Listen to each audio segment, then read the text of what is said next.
فلما رأى معاذ بشرى رسول اللہ صلی اللہ علیہ وسلم الیہ وخلوتہ. اب آئی ہے اصل حدیث. اب جو حضرت معاذ رضی اللہ تعالی عنہ نے دیکھا کہ حضور مجھ سے خوش ہے، سارے لشکر میں ایک شخص جو ہے اس نے اپنے آپ کو باندھ کے رکھا ہے، وہ چمٹا ہوا چلا آ رہا ہے، ساتھ ساتھ چلا آ رہا ہے، ظاہر بات ہے کہ حضور کے دل میں ان کے لیے شفقت کے، محبت کے یہ جذبات پیدا ہوئے. فلما رأى معاذ بشرى رسول اللہ صلی اللہ علیہ وسلم خلوتہ، دو چیزیں میسر آ گئی. حضور جو ہے خوش بھی ہے اس وقت، اور دوسرے کہ تنہائی ہے، کوئی اور ہے نہیں، یہ تو بالکل خلوت ہے، حضور اور حضرت معاذ، وہ جو چاہے آپس میں گفتگو کریں. قال یا رسول اللہ اذن لی ان اسألک عن کلمۃ قد امرضتنی واسقمتنی واحزنتنی.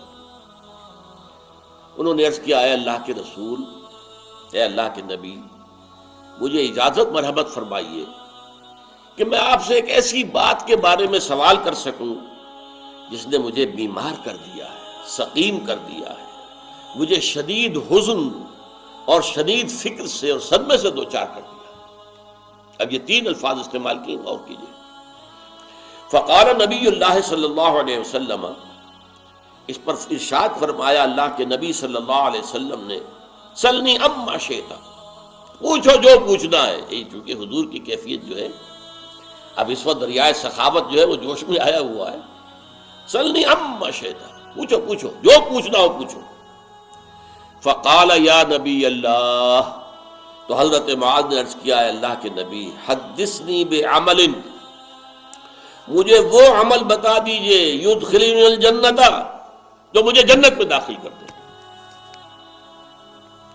کس کو یہ فکر لاحق ہے؟ کون مریض ہو گیا اس فکر میں؟ اور ہمیں کتنی فکر لاحق ہے؟ ہمیں آخرت کا کتنا فکر ہے، کتنی سوچ ہے؟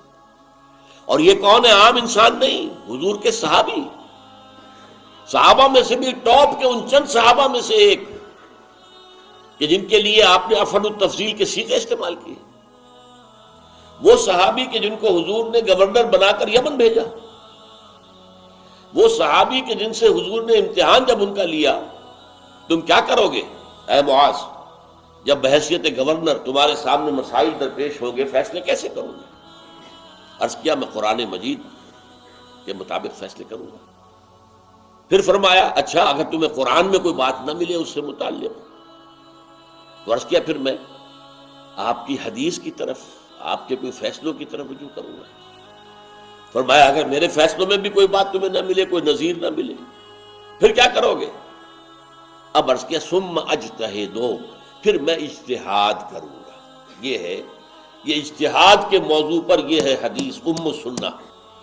اس پر حضور نے اپنے دست مبارک سے حضرت معاذ بن جبل کے سینے پر تھپکی دی کہ اللہ کا بڑا فضل ہے کہ اس نے اللہ کے نبی، اللہ کے پیغامبر کے ایک پیغامبر کو، رسول اللہ، کیونکہ اب یہ جا رہے تھے تو حضور کے ایلچی کی حیثیت سے جا رہے تھے، ان کو جو ہے وہ دین کا فہم عطا کیا، اور اس قدر گہری بات جو ہے ان کی سمجھ میں آ گئی. اجتہاد کی ڈیفینیشن، وہ شخص ہے جو سوال کر رہا ہے کہ مجھے بتا دیجئے، حدثنی بعمل یدخلنی الجنہ لا اسألک عن شیء غیرہا، حضور مجھے تو وہ عمل بتا دیجئے جو مجھے جنت میں داخل کر دے، اور میں اس کے سوا آپ سے کچھ نہیں پوچھنا چاہتا. معلوم ہوا کہ ایک ہی دھن ہے، ایک ہی فکر ہے، ایک ہی سوچ ہے، ایک ہی فکر دامنگیر ہے.